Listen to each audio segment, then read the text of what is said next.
Okay. Good morning everyone. Welcome to Daily News Analysis by Tathastu ICS. Today we are going to discuss the Hindu newspaper analysis. Okay. That will be affecting on our UPSC syllabus. Okay. For the day of 25th May 2026. Okay. So you will get this PDF in the description box, as well as you will be having this in the Telegram channel also. To scan to get that PDF, please scan this and please join the channel. Okay. Hello everyone. Okay. So shall we start? Okay. So first topic for the day is about uniform civil code. So in the meeting, our honorable minister Amit Shah have told that there will be no uniform civil code will not be applied for the tribal areas and also the tribal community, scheduled tribe communities. So we will be seeing what it is. It is important for us in the GS2 paper of polity.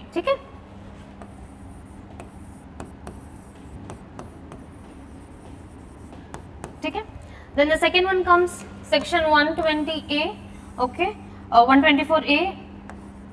Earlier it was actually in the place of what? In the Indian Penal Code. Now it have been replaced with BNS, and now we don't have 124A, but we do have like another section.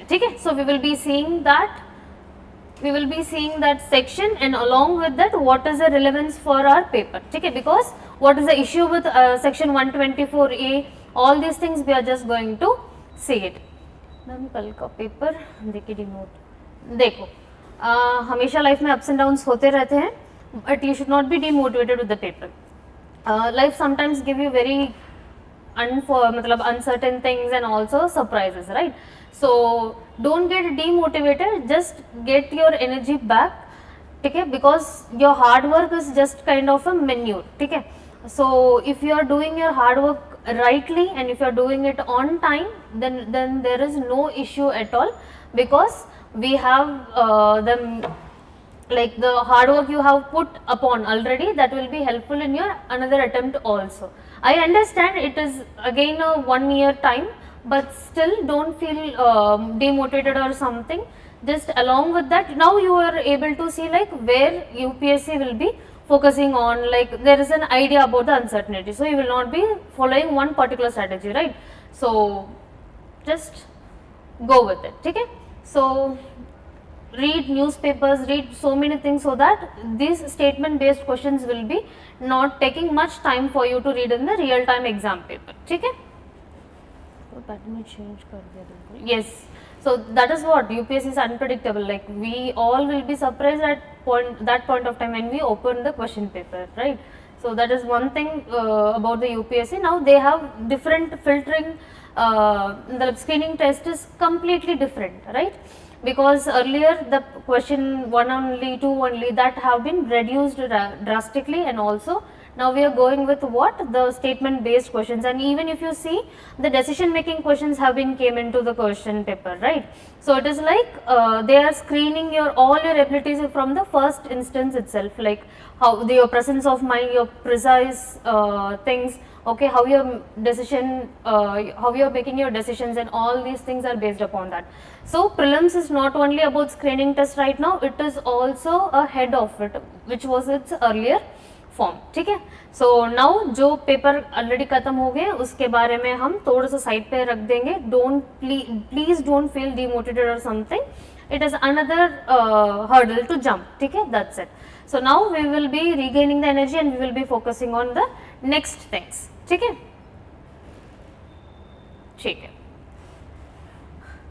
Integrated preparation is very much needed.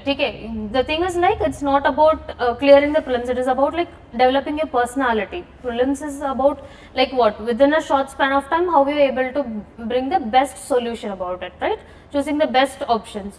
So here it reflects on your personality, how you are very sharp in your mind, your decision making, the spontaneity, all these things are being checked. So don't worry about it, just keep all those aside. Now we will be focusing. ठीक है.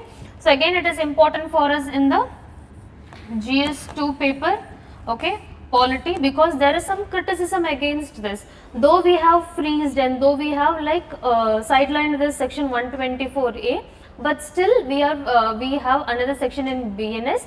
So we will be seeing like how it is reflecting the same kind of essence. When there is if there is any changes, it should be reflecting a different thing, right? But still we have the essence of 124A with BNS as well. So we are going to see the criticisms and how it is going to work. Okay.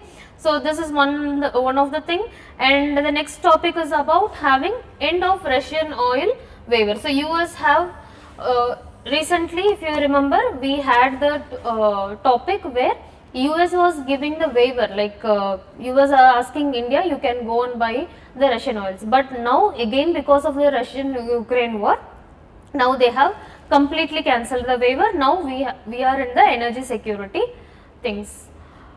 मैं कोशिश करूँगी हिंदी में बोलने में. देखो, हिंदी में बोलने में दिक्कत यही है, मुझे इतना हिंदी आती नहीं है, ठीक है. सो अगर मैं हिंदी में बोलूँगी तो पहले चीज़ मेरी फ्लो टूट जाएगी, और दूसरी चीज़ I am very concern about how far you can understand my Hindi. So that is a major thing. बाकी मुझे हिंदी में बोलने में कोई दिक्कत नहीं है. I'll try to explain it in a bilingual manner, but please do pardon me for the lingual barriers that I have, but I'm working on it. I'll be getting it soon. Okay? So I'll keep the Hindi minimum as much as possible, and I'll be going with English so that there will be continuity in the class. Okay? Okay. So end of Russian oil waiver, US have asked us to, like, you now if there is any more further Russian oil purchase, then it will be with क्या हो जाएंगे, then US will be giving us की sanctions. ठीक है. And so यहाँ पर हमें दो चीज के लिए important है. पहले चीज GS2, ठीक है, about the IR part, and this is one of a thing where our strategic autonomy is being talked. And second thing is about, majorly it reflects on our GS3 paper, okay, where our energy security and how it impacts on economy, all these things will be reflecting on our paper. Clear? ये दोनों चीज के लिए हमें ये important है, ठीक है. Fourth one is about India's green transition on coal. Already इसी basis पे we have discussed one particular article, right, where last week we have discussed that India's transition, the EV ambition is very good, right, great, but about the infrastructural things, right, along with the infrastructure things, we don't have the extensive plans for going forward with the EV ambition, right. So along with that article, the same kind of essence is present in this article also. We are just going to see like what is the best possible ways, like more or less the last week's article and this article is more or less same only. So we are going to have a quick glimpse about it. Okay? So it is about GS3 paper again. Okay, the technology based, the transition, and also how the energy is been, like what are all the implications, the infrastructure hurdles that we have. Okay, so not only about the resources, more than that we are going for it. Okay, so these are the things that we are going to discuss today. Okay, so the first one, just a second, my bad. Okay, the first one is about the Uniform Civil Code. So Uniform Civil Code, as you all know what it is kind of irrespective of the religion, everybody will be having same kind of law. So it will be promoting the equality before law concept. Okay? So be it Hindu, be it Muslim, be it Christian, whomsoever it is, whichever the religion is, okay, they will be following one uniform, one particular laws for everything. Like marriage will be there, okay, the divorce will be having the same laws. If you see in Muslim community, the Islamic community, they have different, like when it at that time it was like triple talaq things also, right, for divorce and everything, and men can marry up to 4 women like that, right, 4 marriages can be done, and different things are going on, right. So I'm not particular about one particular community or religion. I'm just taking the example of it. Same kind of things happens in Hindu culture and Hindu traditions also. So to impose, okay, to re-emphasize the women empowerment and also the uniform practices, we are going for the uniform civil code, right? That was proposed. Even in DPSP, that they have proposed that the state can go for the uniform civil code so that there will be a smooth conduction. Okay? So now, right now, the Amit Shah, our honorable minister, have told that for tribal community and also scheduled tribes community and also the tribal areas, the UCC will not be applied. Okay? I'll tell you that. Okay? So we are going to see what is UCC and why it is not applicable and what is the assurance that have been given. Okay? First thing in the meeting, okay, Janjati Suraksha Manch or Akhil Bharatiya Vanvasi Kalyan Ashram. So these two organizations, okay, they were going with an tribal community arrangements, okay, they were going with the program. Okay? So in that program they have demanded three things. First thing is about protection of tribal customs and religion. Okay? So when the word comes, okay, about the uniform civil code, first thing comes to the tribal community is, because tribal community will be identified and recognized when they have different customs, different traditions, right?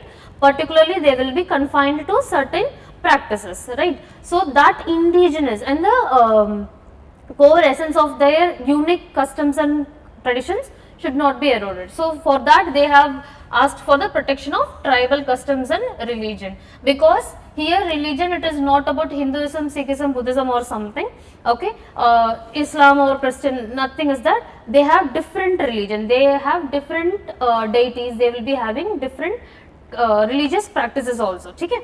So that is a major thing. Second thing is about the constitutional changes to ST classification.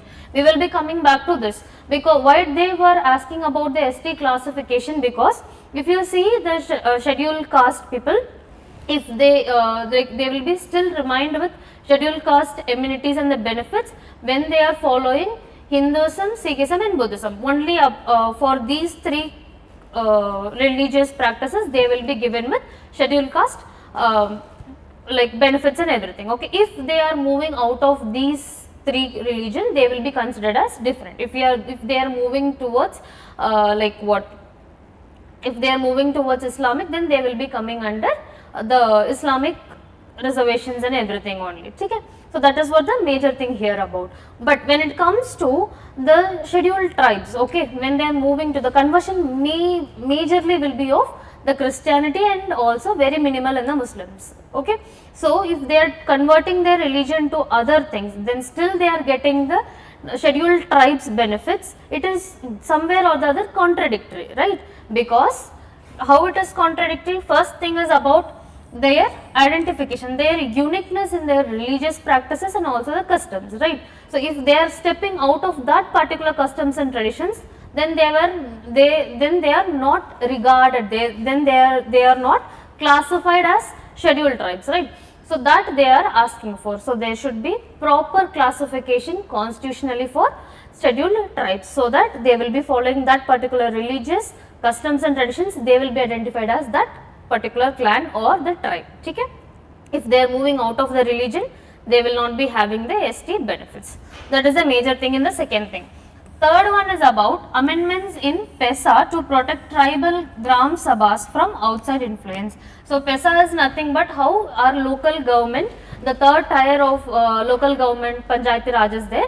This Panchayati Raj is especially for those, the areas belong to tribes. Okay? So that is a major. So now what they are asking, like the indigenous tribes, okay, the indigenous tribes and also the indigenous practices, okay, of those particular tribes will be having the land ownership. Okay, so for all these things they need the community, the local community touch. So being given with the procedures or the authority to the local community, so that will be having more understanding about the land ownership, so that the tribal land will not be used by anybody else. It will be developed, it will be useful for the development of that particular tribe. So that is what they are asking for, the authority, the governance role in the governance role by the tribal community, and also they will be having the self governance, right? So that is what impacted in this PESA. Clear? If there is any doubt, please let me know, otherwise we will move forward. Okay. So this I have mentioned about what and all the UCC will be regulating. One is marriage. Every community, every religion will be having one particular marriage rules, divorce rules, and inheritance of property, succession, everything, and also the adoption of child and everything. Okay. Even if there is any property changes and everything, that will be going on with what? The uniform civil code only. Okay. Okay. If you see the UCC's positives, first thing is about, okay, equality, where everything will be like the adoption rules, okay, the marriage rules, divorce rules, everything will be equal for everybody. Okay. So it will not, for Indian men, if there is no UCC, okay, if Hindu man is marrying like the second wife or somebody without getting the divorce, that is punishable, right? But when it comes to the Islamic rule, the religious rule, it is said that men can go for 4 marriages. So there is something contradictory, and something will be like the society cannot go with it. One particular section of people, like, okay, women from Hindu religion, they will be having different positives and negatives, and there will be different positives and negatives for the Islamic women. Just think about it. One man is being married to 4 girls, then what about those 4 women empowerment? Okay, so they will be confined to their, like, not only in that, everybody will be having like different representation. There will be low representation, okay, the fertility rate will be different. So for all those things, there will be equality. Okay, first thing. Second thing is about the constitutional morality, about being secular. Okay, and apart from that, we will be having what? The essence of the constitutional morality in being equal, okay, and being addressed. Everybody will be like provided with equal opportunities and also equal punishments, whatever it is. Okay, the national integration. So it is like one rule, like one nation, one election. It is like one code for all the for one nation. Okay, so it will be like unified rules. Okay, so that is what the major crux of it. So having this positives, also we will be having some negatives as well, right? So the first one is about threat to diversity. The problem here is, okay, the threat to diversity is when I have, okay, the religion only will not be having the negatives, right? They will be having the positives also. They will be having different unique customs also. So what if this uniform civil code comes and it takes away all those unique essence of the religion? So the diversity will be questioned here, because the marriage customs is different in North India and it is different in South India, right? And also there will be like different customs, traditions will be there. So if there is those kind of essence and pure customs that have to be cherished, okay, that should not be eroded by this uniform civil code. That is the first thing. So the diversity have to be maintained. Equality with diversity have to be maintained. Okay, and the second thing is about tribal customs. Majorly, if they come under this, the tribal community, scheduled tribes come under this UCC, they will be losing their own traditions, and again they will be pulled in the majority, the majoritarian ideologies. Okay, where we will be having issues of what? The Hindu religion, for example, okay, that is majoritarian in India, right? So the customs and the majorly followed traditions will be implied on those. Instead, we will be and also we will be taking their own unique customs. So that is a major thing.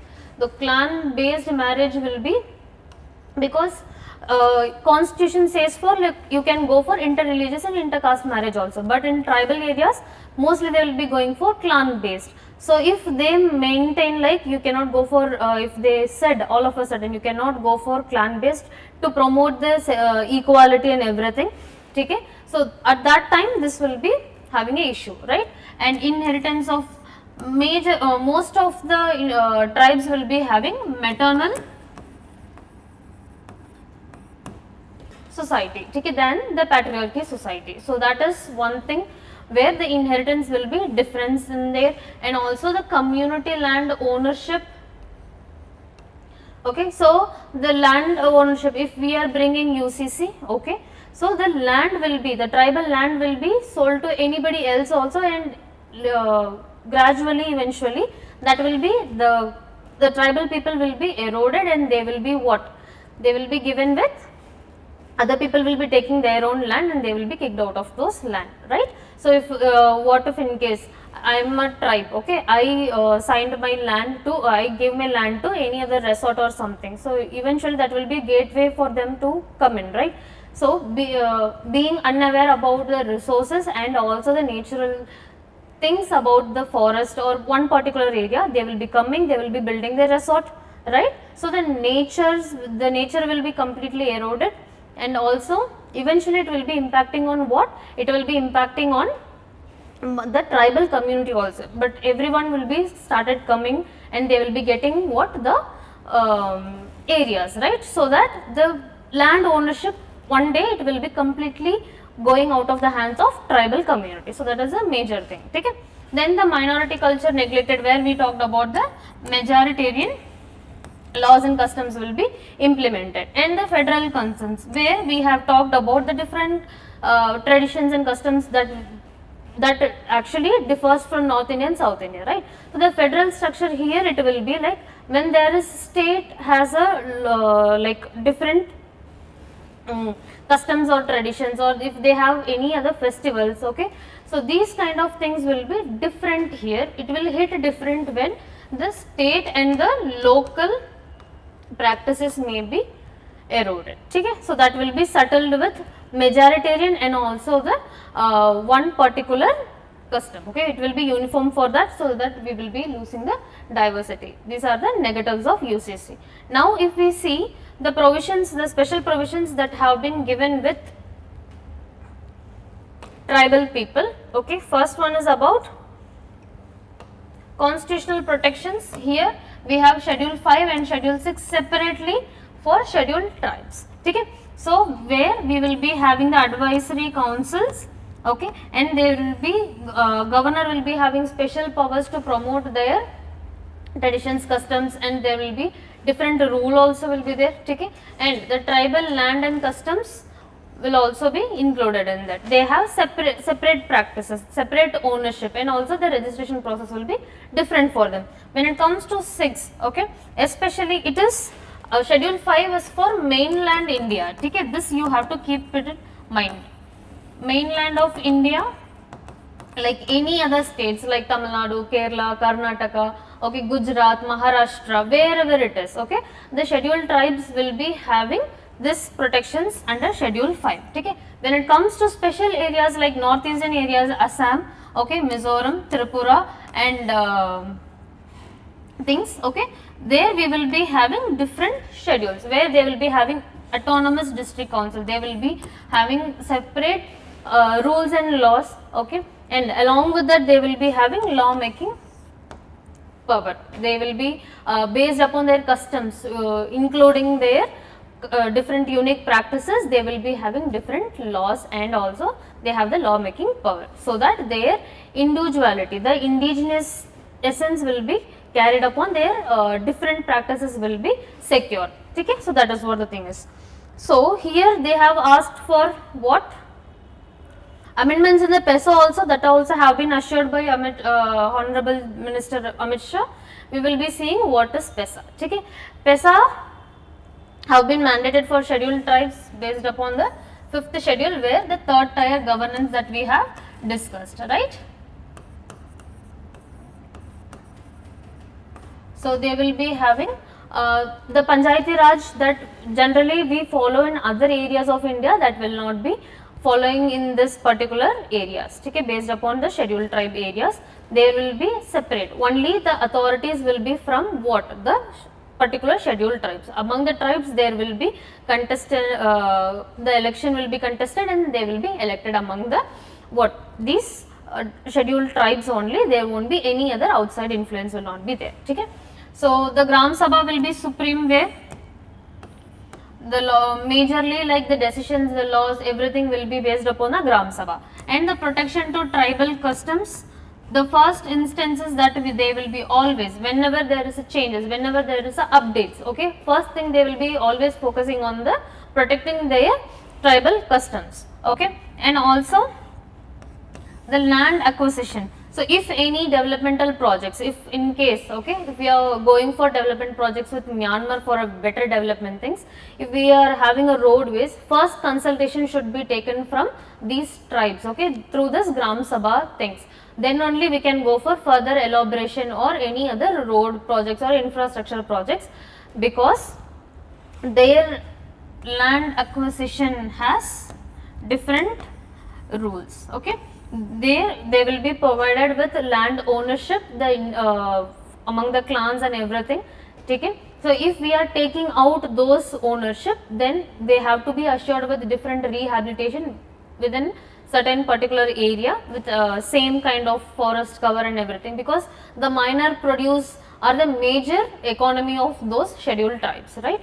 So all these things when we are taking about the land acquisition, not only about the infrastructure consent, also we have to provide them with the another economical objects opportunities also. We should not ask them to go and work in the urban areas or semi-urban areas. Instead we have to provide the local like areas or the habitat along with the other side of the forest, so that their customs, traditions, their uniqueness will be followed.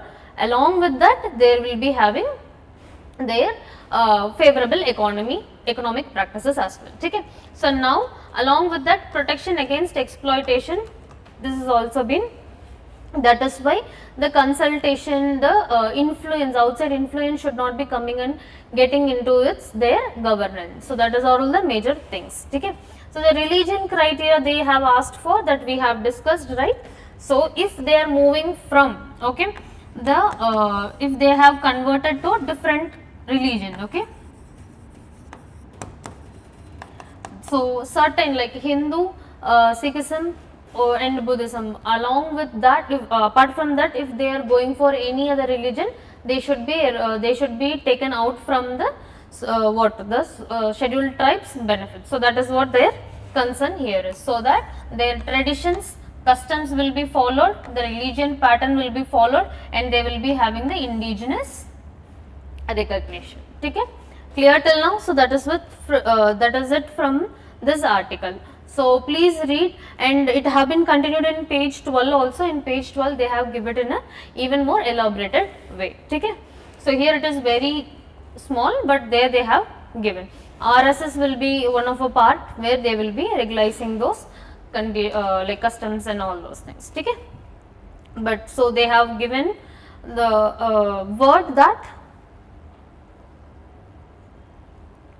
okay, they have given the word that there won't be any inclusivity of scheduled tribes in case of uniform civil code, that you have to keep it in mind. But the constitution amendment have to be done for the PESA and everything. So when it is legally finalized, then we will be getting it that also, okay. So when you see 124A section have been replaced with BNS 152 section, it have been named that. This article is basically about telling what is 124A and how it was performed and practices during the colonial era, and now why we have replaced it with BNS, and okay, what they have criticized it, there is no much changes, the name have been changed, that's it, the essence is still there, okay. So recently Supreme Court have freezed all those sedition laws already which is going on, the petitions already based upon the sedition law, they have asked for the freezement, because when we want to erode the essence completely, okay. So we are working on that particular rule, okay, on sedition law. So they have asked to stop the procedures. The pendency of cases is huge, okay, when it comes to 124A, and also majorly the problem here is the rigidness of those section, okay. 124A is like life imprisonment you will be having just because you are expressing your opinion. So here they have said that if there is any, okay, if there is any concern like this, like the rigid or the very strict restrictions on freedom of expression or freedom of speech, that will be weakening the democracy, because if people will be losing their interest in criticisms, okay, they are placing their opinions, and if they want to give any suggestions to the government, so all those will be curtailed when it comes to this the broader section of section 124A, okay. So what is the implications of it, that we are going to see, okay. So section 124A IPC, it have been made during the colonial era, the British era, okay. At that time there were the restrictions, okay. It will be considered as illegal, or you are going against the government if you are having any words, okay, speech, writing, sign, expression. So all these things, if there is anything like criticizing the government or if it is against the government, you will be punished, okay, with life imprisonment. So just because you are saying your opinion, if you have been put under the trial, then that is a huge thing, because life imprisonment is something very huge for this thing, okay. So in 2022, okay, May, Supreme Court have held an order that to what? To freeze those 124A section petitions, okay. So if what is happening, like just because working on that, okay, just trying, just shifting to BNS 152, it is something like they have extended the years for maximum of minimum of 7 years, okay.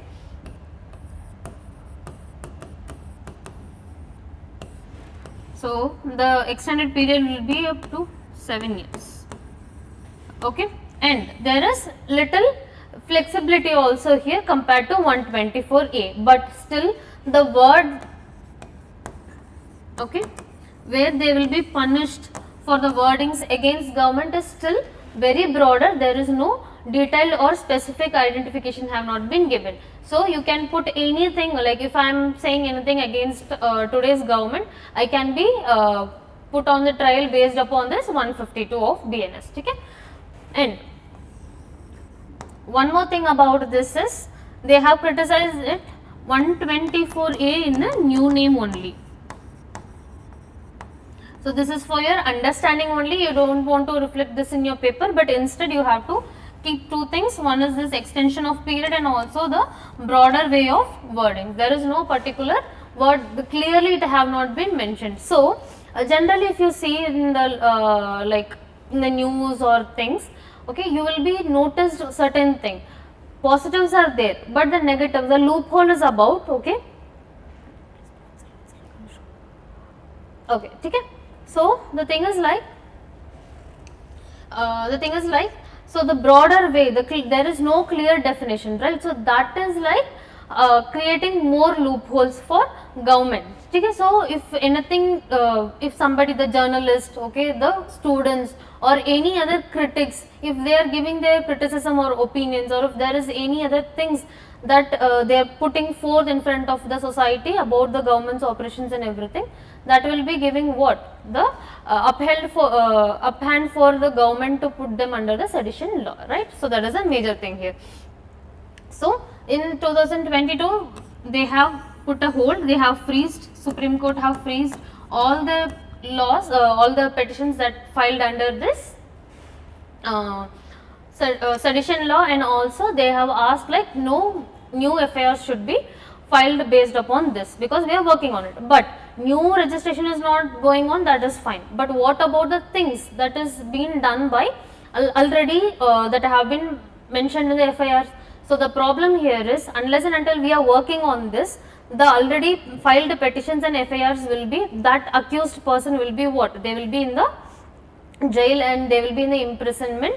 So they will be waiting for first the law to conclude, and also then they will be having the time for the further proceedings. So here that is like a huge, the timeline is very far away. So that is the major thing here, the criticism about, and also no new registration that we have discussed. So the purpose of sedition law is about to secure the sovereignty, okay, and also the India's integrity should be there. There should be no issues, the hatred speech or, okay,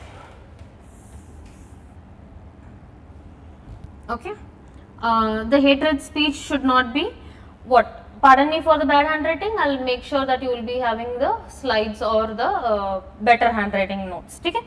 So the purpose is to have this, there should be no hatred speech or any other writing, so that should not be affecting our India's unity, okay. So basically the purpose for sedition is that only. So you just keep on putting on the criticisms on the government, it should not be deploy the people with like there should be the confidence on the government should not be broken. So these are the purposes of section 152 of BNS, okay. So now, so they have given the criteria, like when it is endangered the sovereignty or unity of integrity of India, then it will be punishable. Other than that, the speech and the expression or the criticism will not be taken into the like the consideration of punishable things, okay. But still the wordings, the broader perspective of the definition is still being a loophole, okay.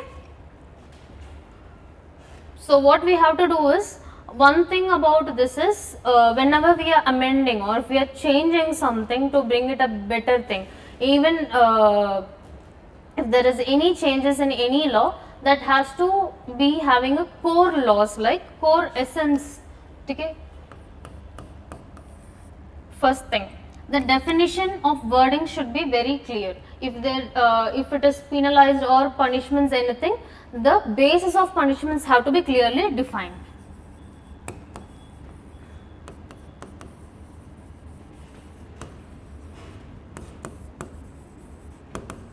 Okay, first thing.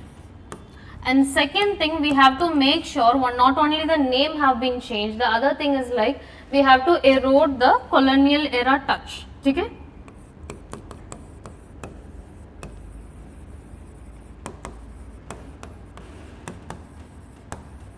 And we have to make sure the larger interest, the democracy and the national interest should be secured, okay. This is what the major thing. So whenever there is a changes or if there is any updates, these things have to be followed, okay. So is there is any doubt from this? And they have, like, you can read this article, they have told that how at that time it was there, and what is the major thing that we are going to change, okay. Here the chilling effect is about like being very rigid about it, okay. So chilling effect is like I have filed a sedition law and it is like completely the freedom of speech and expression that have been curtailed, okay. So here they have mentioned it as it is a violation of fundamental rights of what, the speech and expression, and also the personal liberty, life and equality before law, because the trial process is too long, okay. And also here the major thing is about consent. In BNS 152 they have said that okay, if there is any consent, if the accused person have accepted that yes, I have committed this like crime, like the thing that I have committed, it is against the government, my expression, my speech is to like that is kind of an action that is to demean the unity and the integrity and also the sovereignty of India.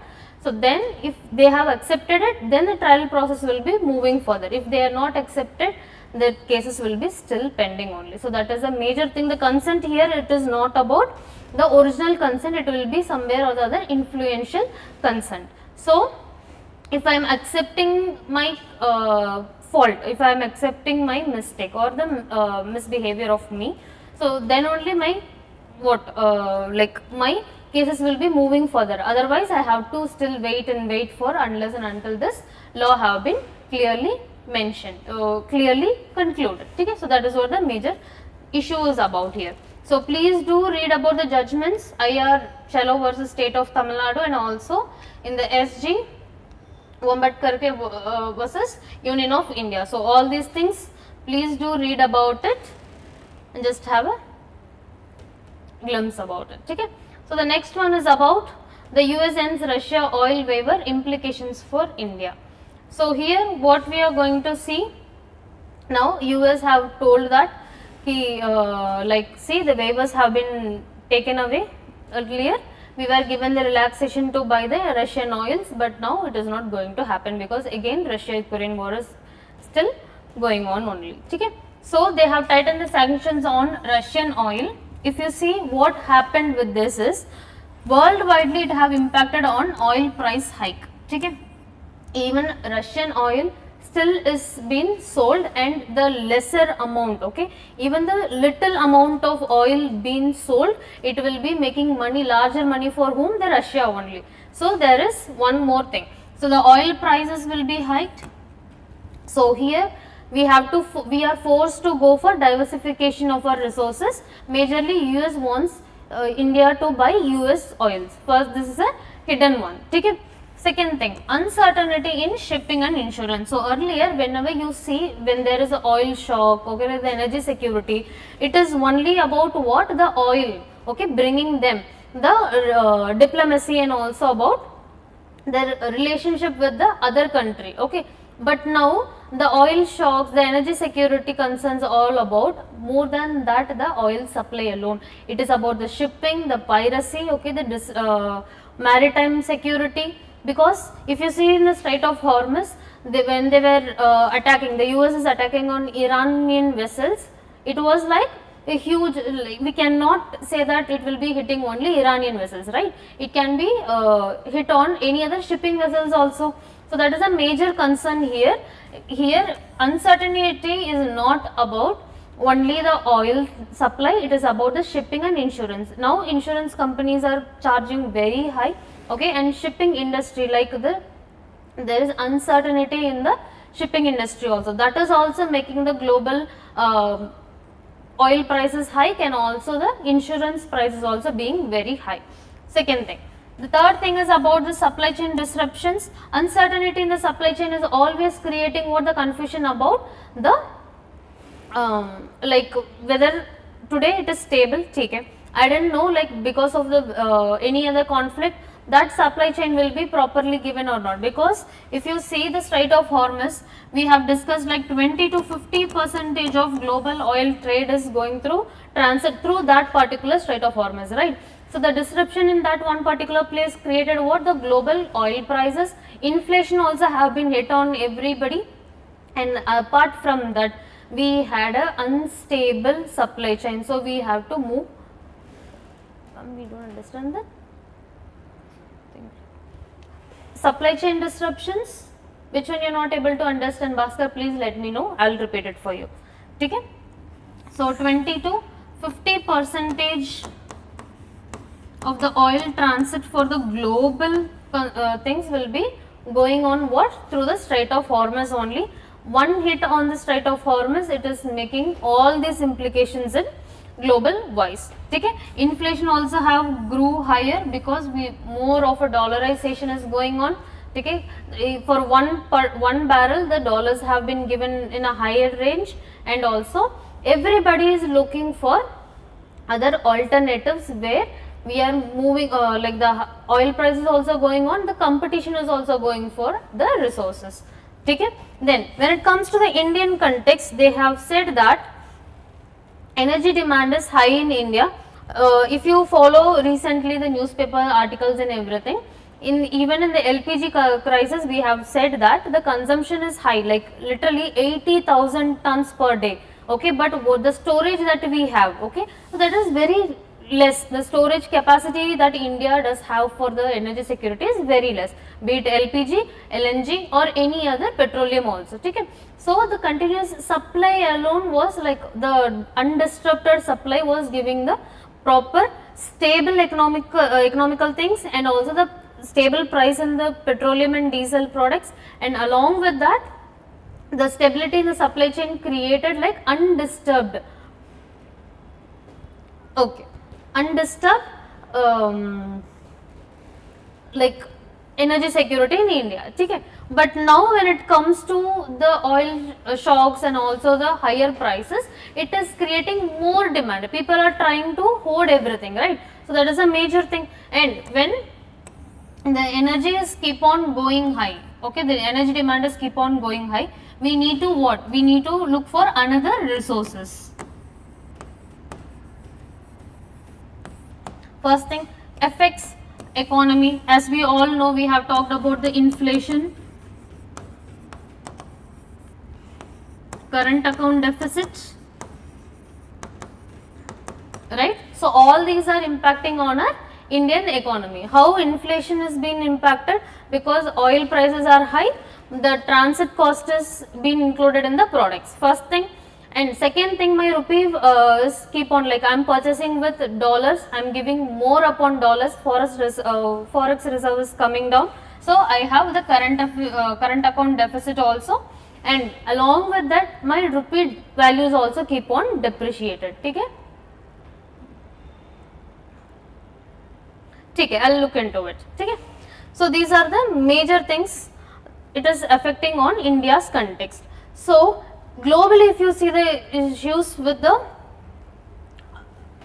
US sanctions on Russian oil, it is not only with India, it is with other countries as well. Okay.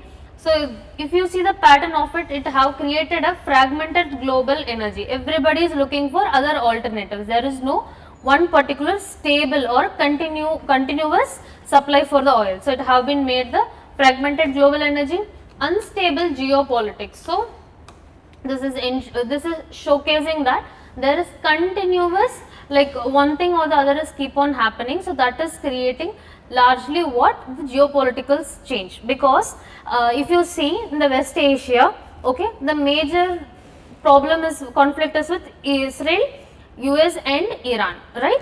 So these three countries are the major thing that have been involved in the conflict.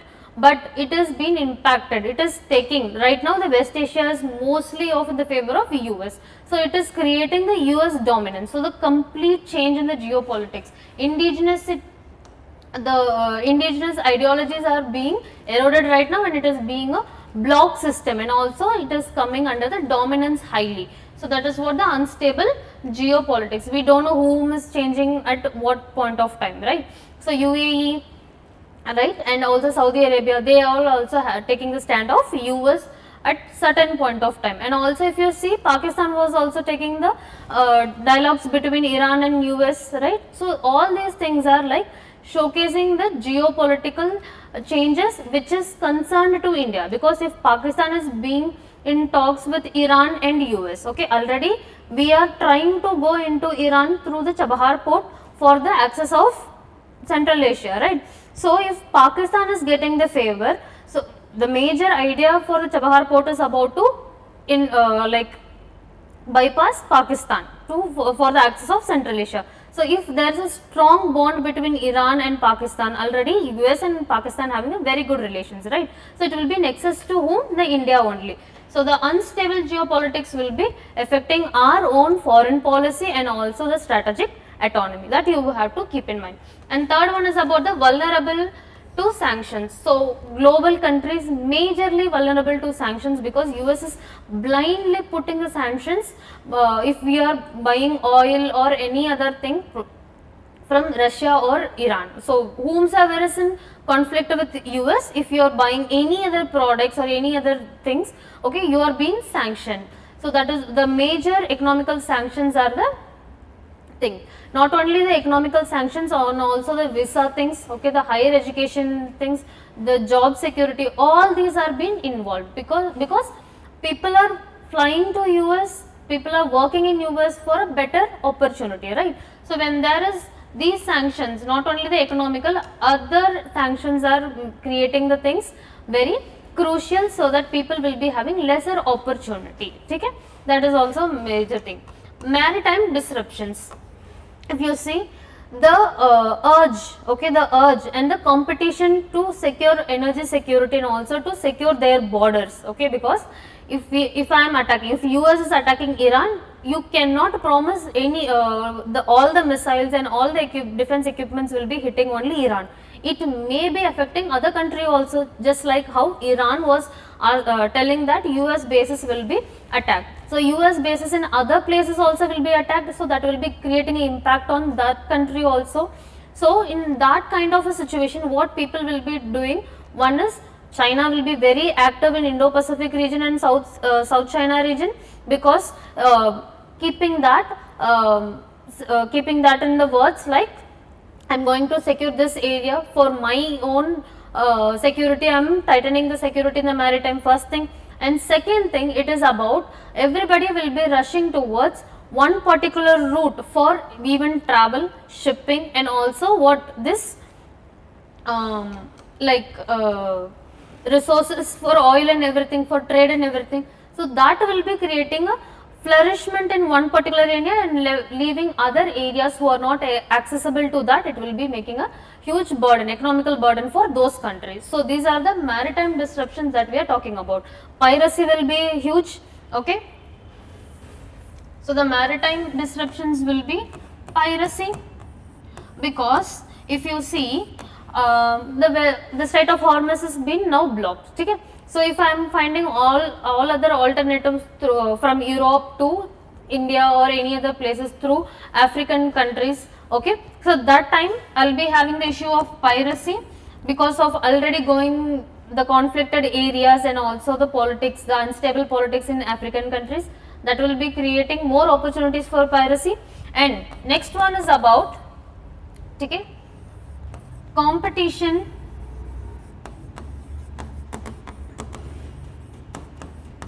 in one particular region or a route. Okay, this will be creating flourishment in one area, and also it will be creating less opportunities, providing less opportunities to another area. So this is a major thing. Okay, and I will be deploying more defense naval presence will be there. So there will be always you can see a uncertainty in these things. So submarines, okay, and also the surveillance have to be tightened. All these things are giving the maritime disruptions, which may, okay, create an excess in the trade also. Considering the security and all those things, okay, the shipment will be even more higher, the insurance prices also even more higher. If you see the after oil prices and everything, the flight charges, the cargo flight charges are high, right now people are going for shipping because a larger quantity, and it will be having a much cheaper ways, right? But the shipping have been more costlier because of the insurance and also the maritime disruptions, that we have to keep it in mind. So why it is important for India to get Russian oil?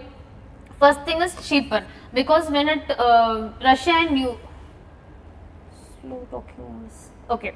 Russia and Ukraine, they both gone with the war, right? So at that time also India was getting oil from Russia, even Russia was giving the oil in a discounted prices. So it was benefited India, where our inflation, when we are getting the cheaper oil, the inflation will be controlled. Is this low is okay? Okay? So the inflation will be controlled, and also the prices also prices of oil also will be controlled, right? First thing.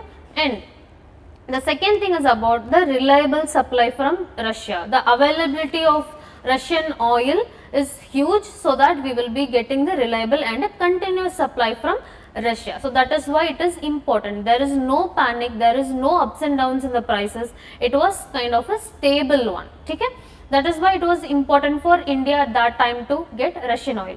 But now the waiver, the sanctions have been done. So now we are looking forward for more things. Okay?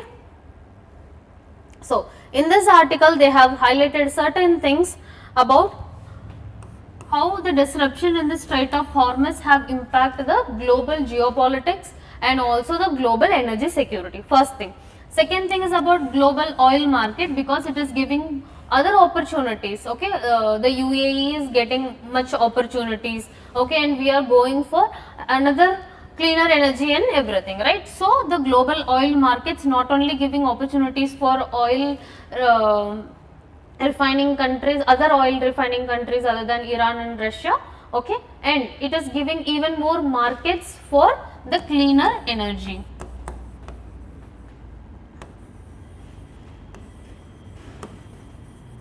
Okay, this we have to keep it in mind, and global oil markets are becoming like costlier nowadays.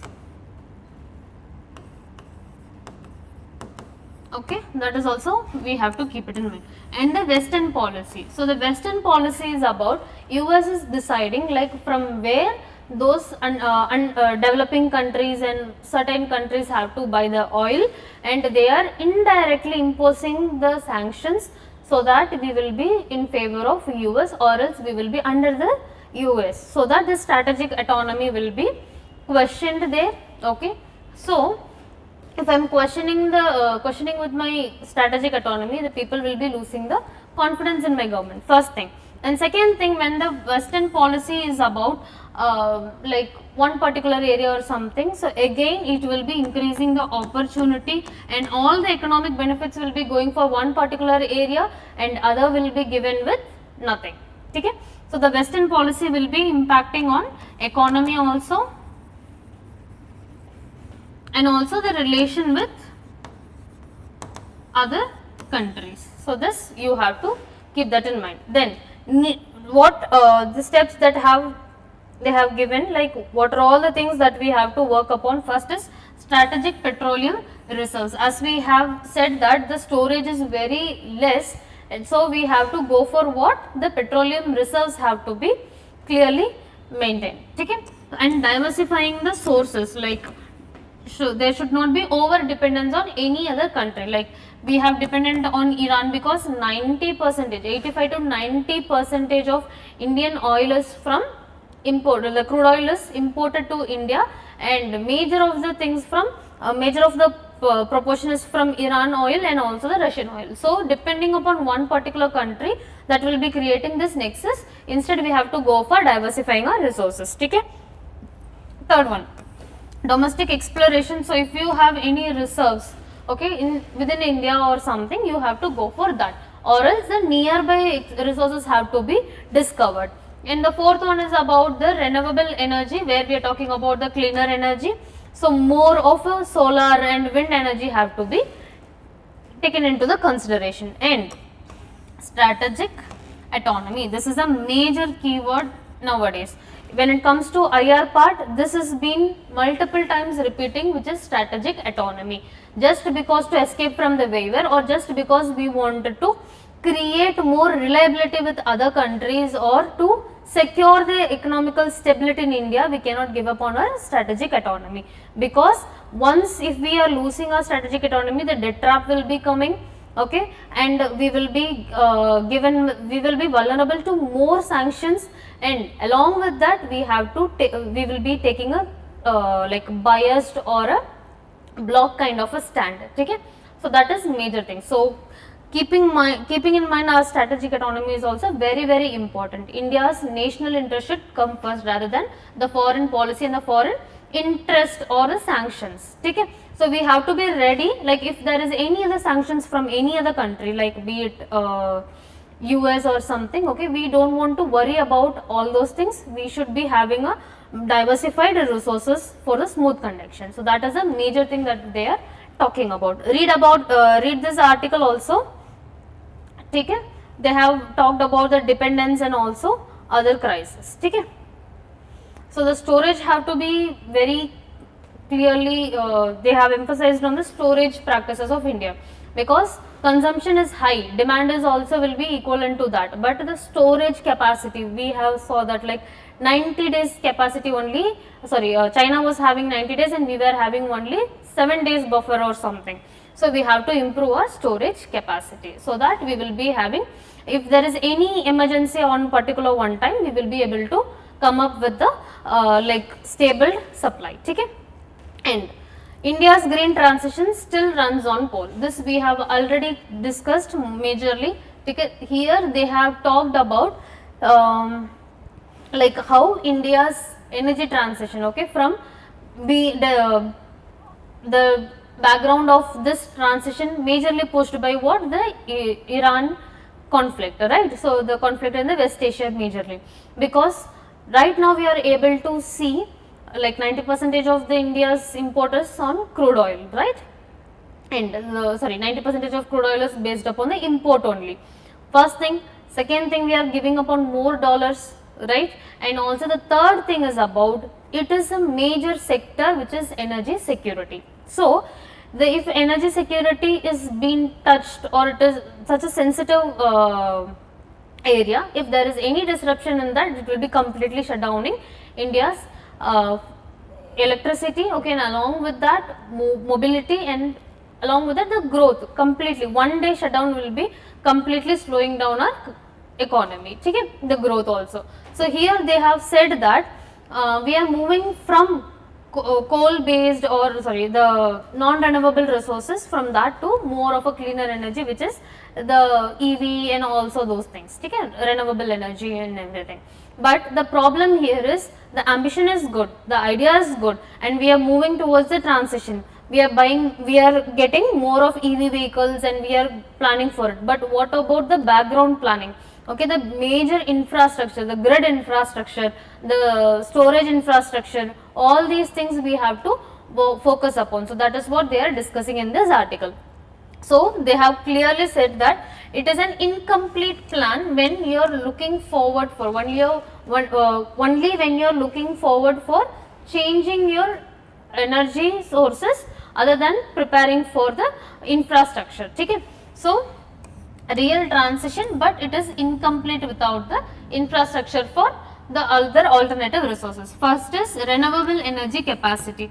Here again, renewable energy capacity is very less when it comes to the solar and wind energy. We have already discussed this, because solar energy and wind energy will be intermittent, or it will be disturbed due to the weather conditions or the climatic conditions. The monsoon, the low sunny area, and the terrain like Cherrapunji like areas, they will be having higher precipitation and there will be very less like sunlight and everything, right? So that kind of a renewable energy capacity will be very challenging for India.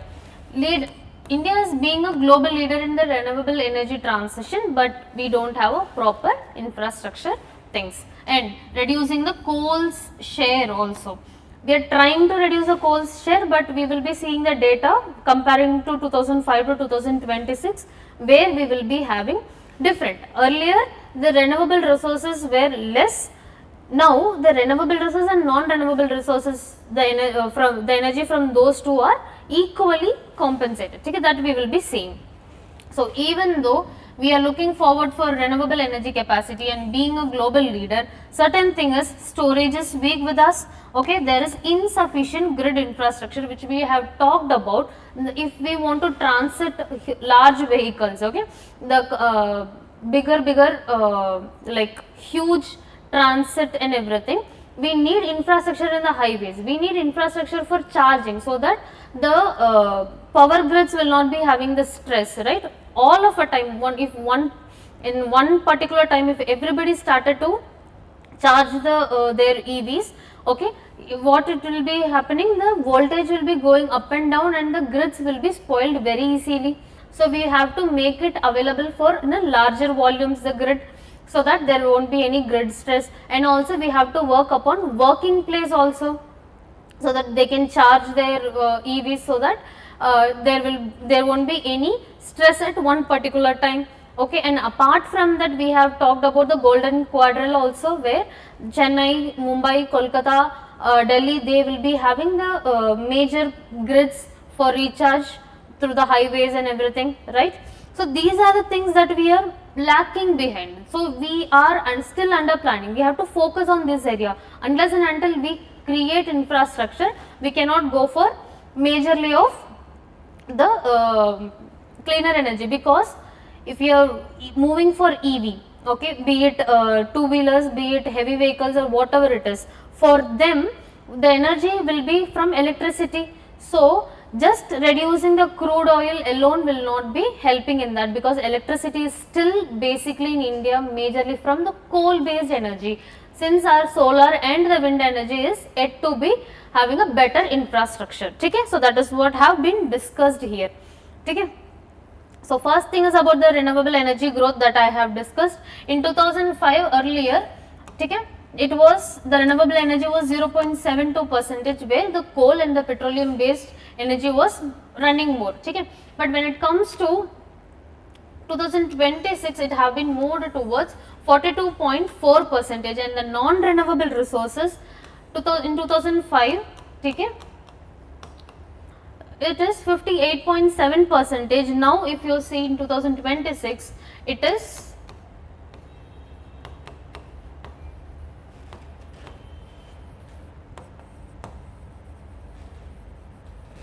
42.2%. So where is the take that we have? So it have been gradually increased, but it is not sufficient for us to go with this particular percentage of non-renewable resources, right?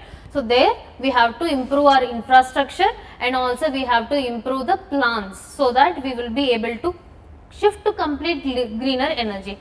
Just moving from the petroleum or the diesel based vehicles to the EV vehicles, that alone is not a complete transition. The electricity where we are bringing it to charge them up, that also should be greener, which is the solar, wind and any other renewable energy have to be taken place instead of depending upon coal. So that is what the major thing is talking about. So why India is still having the coal based energy? First thing is about intermittent in the renewable energy, which we talked about the climatic conditions and the weather disruptions, which will be having lesser output. And also in India, okay, infrastructure for these, so the solar panel is high at one particular area and there is no solar panel grid at all in one particular area. So that is majorly being the intermittent renewable energy, like very less opportunity and the infrastructure for renewable energy. First thing. Second thing is about the base load power.